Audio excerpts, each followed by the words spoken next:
दास्तानगोई में एक बार फिर से आप सब लोगों का स्वागत करता हूं और मेरा नाम है आरजे विनोद पराशर। मैं लेकर आया हूं दास्तानगोई में कहानी जैनेंद्र की। कहानी का नाम है निस्तार। बाबू माता प्रसाद को हाईकोर्ट की अपील में इलाहाबाद जाते समय उनके पड़ोसी लाला महावीर प्रसाद ने कह दिया था कि वहां से पुष्पा को साथ लेते आना, भूलना नहीं। पुष्पा की बड़ी बहन मनोरमा इलाहाबाद ही रहती है। बहनों ही हाईकोर्ट में ट्रांसलेटर है। पुष्पा यूनिवर्सिटी में BA में पढ़ती है। बाबू माता प्रसाद छुपन से पुष्पा को जानते हैं। उसके विवाह की बातचीत भी उनके मार्फत चल रही है। लाला महावीर प्रसाद के वे घनिष्ठ मित्र हैं। इलाहाबाद से चलने की बात थी, उससे कुछ घंटे पहले पुष्पा उनके घर आ गई। कहने लगी, मेरा पढ़ने का नुकसान होगा, कुल 15 रोज की छुट्टियां तो हैं, फिर आना पड़ेगा। माता प्रसाद ने कहा, तो आ जाना, तुम्हारी माँ ने बहुत कह दिया है। पुष्पा बोली, नहीं, मैं नहीं आऊँगी, मैं नहीं जाऊँगी और फिर कौन पहुँचाने आएगा। शायद मुझे कुछ दिनों में यहाँ आना हो, पहुँचाने का जिम्मा मुझ पर है। जल्दी कर, सामान लाई है। सामान भी नहीं लाई हूँ, मैं क्या करूँगी जाकर। तेरे पिता ने जरूरी कह दिया था और वहाँ काम भी है। हंसकर बोले, ये आखिरी साल है, हमेशा पढ़े ही थोड़ी जाएगी। माता प्रसाद का कुछ ढंग ऐसा ही था कि पुष्पा का अनमना मन रह गया और दोनों साथ इलाहाबाद से रवाना हुए। किंतु चलने पर अधिक देर उनका मन स्वस्थ नहीं रहा। उनको शंका घेरने लगी। जेल में धीमे से उन्होंने पूछा, पुष्पा क्या बात है। कुछ नहीं, सुनकर वो जेल से बाहर देखने लगे। धरती भाग रही थी, किनारे पर पेड़ भी घूम रहे थे। खिड़की की राह वो बाहर ही देखते रहे। पुष्पा किताब पढ़ रही थी। माता प्रसाद ने कहा, पुष्पा पानी देना। पुष्पा ने उठकर सुराही से उंडेल कर गिलास में पानी दे दिया। वो गौर से उसे देखते रहे। आधा गिलास पानी पीकर गिलास वापस लौटाते हुए कहा, लो रख दो। फिर उसी तरह गौर से कुछ देर पुष्पा को देखते रहे। पुष्पा बराबर सीट पर आ बैठी तो वो उसी तरह खिड़की के बाहर देखने लगे। ऐसे कुछ देर बीतने पर उन्होंने बहुत प्यार से और धीमे से पूछा, कुछ तबीयत खराब तो नहीं है। पुष्पा ने उनकी आंख में निगाह जमाकर कहा, नहीं तो चाचा जी। अच्छा। भारी कंठ से ये कहकर फिर वो अपने में रहे, पर मन जमता नहीं था। वो इधर उधर किसी चीज में नहीं रुकता था। ऐसे कानपुर निकल गया। अंधेरा हो रहा था। दूसरी ओर कोई बर्थ खाली न थी। वो चाहते थे सो जाएं और पुष्पा भी सो जाए। वो अपने में ही भीतर की उठी बात को सुनना नहीं चाहते थे। लो बिस्तर कर लो। पुष्पा सुनकर भी बैठी रही तो बोले, लाओ मैं ही किए देता हूँ, जरा उठो तो। पुष्पा उठकर उनके हाथ से होल्डर लेकर बिस्तर बिछाने लगी। माता प्रसाद अलग खड़े हुए सब गौर से देखने लगे। फिर बिस्तर पर बैठकर उसके भी बैठ जाने पर स्निग्ध कंठ से बोले, पुष्पा तुम्हें कुछ महीने तो नहीं चढ़े हैं। पुष्पा नीचे देखने लगी और भी स्निग्ध और भीने कंठ से कहा, घबराओ नहीं बेटी। पुष्पा बेहद धीमे से बोली, हाँ। सहसा ठहर। फिर पूछा, कितने। धोती माथे के आगे लाकर पुष्पा ने कहा, शायद 4। माता प्रसाद सुनकर चुप रह गए। थोड़ी देर बाद बोले, तो ये क्या कर रही हो। माता पिता पर जाहिर होना चाहती हो। क्या करूं, ना जाऊं। माता प्रसाद फिर सोचते रह गए। उन्हें चुप देखकर पुष्पा बोली, अगले स्टेशन से वापस लौट जाऊं। माता प्रसाद को इसका कुछ भी उत्तर नहीं सूझा। सोचती थी तो रोज उनकी आंखों के आगे रह आती। माता प्रसाद अब भी नहीं बोले। उन्हें पता नहीं चलेगा, चल जाएगा। सुनकर उन्होंने पुष्पा को देखा। माथा और आंखें धोती के किनारे की ओट में हैं। ऊपर पैर लेकर हाथ से अंगूठे का नाखून खुरच रही है। पूछा, लौटना चाहती हो। कहें तो अगले स्टेशन पर उतर जाऊं। अकेली जा सकोगी। जा सकूंगी। माता प्रसाद चुप रह गए। काफी देर तक उन्हें चुप देखकर पूछा, तो अगले स्टेशन मुझे उतर जाना है। माता प्रसाद निरुत्तर रहे। उनकी बुद्धि काम नहीं कर रही थी। अच्छा तो यही हो कि माता पिता जान जाए, लेकिन इसके लिए उन्हें तैयार करना जरूरी है। यूं तो लड़की की जान की खैर नहीं। फिर माँ जाने क्या कर बैठे। कुछ तय ना कर पाते थे, इससे खींच उठती थी, पर उसका अवसर न था। रेल का डब्बा था और यूं भी कहने सुनने की जगह से समस्या आगे आ गई थी। देखा पुष्पा छोटी मोटी चीजों को समेट कर बैग में रख रही है। सहसा उसने पूछा, आप भी उतरेंगे। चौंक कर बोले, मैं। कहें तो मैं अकेली उतर जाऊं।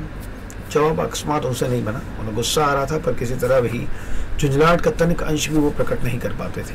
झटके से बोले, चलो इटावे में दूसरी गाड़ी ले लेंगे, पहले उतर कर तुम ही से निपट लें। इटावे में वह भी साथ उतरे। वेटिंग रूम में रात गुजारनी होगी, सवेरे 8 बजे गाड़ी मिलेगी। मुझे आज ही मेरठ पहुंचना था, कचहरी में केस है। आधी आधी सोचकर पुष्पा पर रहकर उन्हें तय साधा था। बोले, बताओ क्या करना चाहती हो। पुष्पा चारों ओर से पूरी तरह धोती लपेटे, पल्ला आगे ले, नीचे देखती हुई गुमसुम बैठी रही, बोली नहीं। माता प्रसाद के मन में तरह तरह की बातें उठी। बहुत से दुर्वचन, बहुत से व्यंग, पर कोई भी तीखी बात इस सामने बैठी लड़की से वो नहीं कह सके और स्वयं में झुलसते रह गए। बताओ जी, तुम फिर क्या कहती हो। पुष्पा ने धीमी वाणी में कहा, मैं रेल के नीचे कट सकती हूँ। सुनकर माता प्रसाद के मन में आया, कहे कि रेल के नीचे मरने का वक्त तो पहले था लड़की, अब तो तू इस वक्त को भी गंवा चुकी। लेकिन वो कुछ भी नहीं कह पाए। कुछ ना सूझा तो बोले, नहीं, मैं तुम्हारे साथ नहीं चल सकता हूँ। पुष्पा बोली, और मैं भी इलाहाबाद वापस कैसे जा सकती हूँ चाचा जी? क्यों? तो फिर कहाँ जाओगी? कहीं नहीं जाऊंगी, अपना अंत तो कर ही सकती हूँ। क्यों? मनोरमा के पास नहीं जा सकती? वो जानती तो होगी। नहीं, कोई नहीं जानता, और जिसे जानना चाहिए वो इस बारे में सोचना नहीं चाहता। चुपता कर माता प्रसाद ने कहा, मुझसे पूछो तो तुम्हें उसी के पास जाना चाहिए। वो है कौन? पुष्पा ने ऊपर की ओर देखा, आंखें भरी थी। वो कहा, वो बचना चाहते हैं चाचा जी, हम सबको उन्हें बचाना चाहिए। क्यों बचना चाहिए? दया धर्म बताया है चाचा जी। माता प्रसाद को बहुत बुरा लगा, धमकासे से बोले, तो तू क्या करेगी? मरूंगी नहीं तो जिस तरह जी लूंगी। और भी कड़वे होकर वो बोले, बदनसीब मेरठ के लिए ऐसी हालत में तू मेरे साथ क्यों चली आई? लाज नहीं आई? पुष्पा रो पड़ी, बोली, कुछ नहीं आया चाचा जी, कुछ भी समझ में नहीं आया, आप कहो वो करो। माता प्रसाद उधेड़ बुन में इस वक्त टहल रहे थे। ऐसी हालत उनकी कभी नहीं हुई। क्या झमेला है, इस लड़की ने मुसीबत में डाल दिया है। बोले, तुमने मुझे इलाहाबाद में सब कुछ क्यों नहीं कहा? मैंने तो कहीं भी कुछ नहीं कहा, आप ही ने कहलाते तो मैं क्या किसी भी तरह कह सकती थी? तो फिर चलो मेरठ, झगड़ा क्या है, किए का फल भुगतो। उसके लिए तो मैं तैयार हूँ, लेकिन माँ बाप के यहाँ जन्मी, इसी से क्या उनको भी मेरे किए का दंड भोगना होगा? मैं ये नहीं होने दूंगी। इस उम्र में उनकी इज्जत पर बट्टा लगे, इससे पहले मुझे लाख बार मरना मंजूर है। तो फिर ऐसी हिम्मत से मेरठ के लिए मेरे साथ चल क्यों पड़ी थी? सोचती थी कोई जाने का नहीं। उन्होंने अपना मुंह दिखाकर और अंतिम बार उनके दर्शन करके पीछे जो बने, मैं अपना निपटारा कर लेना चाहती थी। उसके बाद जीती भी बचती तो उनका रास्ता ना काटती, पर मेरा नसीब जब फूटा है, रास्ते में आपने ही सब जान लिया, अब आगे मुझसे पैर कैसे दिया जाएगा? माता प्रसाद सुनते हुए बराबर कमरे में टहलते ही रहे। एक गुस्से में बोले, ये कब से चल रहा था? पुष्पा ने उधर ध्यान नहीं दिया, कहती रही, शायद सब भले के लिए होता है। इन थोड़े दिनों में जो मैंने जाना वो किसी भी दूसरी तरह नहीं जान सकती थी। अब मुझे कोई भी स्वाद नहीं है, मैं सहज भाव से मर सकती हूँ, गुस्सा भी मुझे नहीं है, दोष भी किसी को कैसे दे सकती हूँ, उसका भी कैसे बुरा चाह सकती हूँ जो लाचार है और अब नहीं निभा सकता। मैं माँ बाप के समक्ष जाकर चरण छू कर मनी मन उनकी क्षमा पा लेना चाहती थी, पर वो नहीं हो सकता। मैं भाग्य को भी दोष नहीं दूंगी, विपत ना पड़े तो आंखें हमारी कैसे खुलें। मैं पढ़ती थी और जानती थी कि पाप कहीं भी नहीं है, लेकिन अब जाना कि हम जैसों को पाप ना हो तो प्राप्त भी कुछ ना हो। आज तो मैं पाप में विश्वास रखती हूँ, उसने मुझे सिखाया, वो किसी तरह भी ग्रंथों से मुझे ना आता। दुख में से सांत्वना मिलती है, पाप में से धर्म मिलता है। ये भी शायद ठीक हुआ ना कि आप आज आ गए, वरना खेल में इसलिए चाहती हूँ जिन्हें मुझसे प्यार था और आशा थी, उन्हें मुझसे ग्लानि और निराशा का दुख ना मिले। मैं माता प्रसाद अपने से झगड़ते हुए टहले जा रहे थे। आधा उन्हें सुन पड़ता था, आधा नहीं सुन पड़ता था, पर समझकर सुनने या सुनकर समझने की उन्हें चिंता न थी। सहसा घूमकर बोले, क्या बकती हो? बोले, माता पिता से आप कुछ भी कहानी कह दीजिए, पर आप विश्वास मानिए कि मैं कोई अभाव अभियोग लेकर मैं नहीं जाऊंगी। जैसे कुछ ना सुना हो। और जोर से बोले, कहाँ जाने की बात कर रही हो? पुष्पा को मानो पर करुणा हुई, बोली, कहीं भी नहीं। क्यों, मरोगी? पुष्पा उनकी ओर देखती रह गई, बोली, मरना बुरा नहीं है, इससे पहले ही मर जाती तो अच्छा होता। पुष्पा इस समय सचमुच इन स्नेही वृद्धजन के प्रति दयार्द्र हो आई और वो बोली नहीं। माता प्रसाद कहते रहे, आज की औलाद को जाने क्या हो गया है, माँ बाप उनके लिए जीते हैं, उनके लिए पिसते कमाते और इज्जत बनाते हैं, लेकिन ये है कि अरे मरना था तो मर क्यों नहीं गई? पुष्पा देख सकी कि उनका दुख किसी भी तरह उसके निज के दुख से कम नहीं है, बल्कि वो कुछ अधिक ही कष्टकर है, क्योंकि मृत्यु में उसका उपाय नहीं है। मैं तो मरने की सोचकर छुटकारा पा जाती हूँ, इनको वो राह भी नहीं है। इसी डबडबाई आंखों से वो उन्हें देखती रह गई। उत्तर में कुछ कहने की हिम्मत उसे ना हुई। माता प्रसाद मानो चीख कर बोले, नहीं मर सकी तो तुम उस लायक नहीं हो, अब वो बात ना करना, चलो मेरठ चलो। मेरठ? हाँ, तुम्हारे माता पिता ही वहाँ नहीं रहते और बहुत रहते हैं।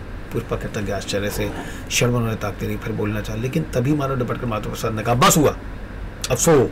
मालूम क्या वजह है? जो होगा, सवेरे चलना भी है। सुना नहीं? बिस्तर खोलो और सो जाओ।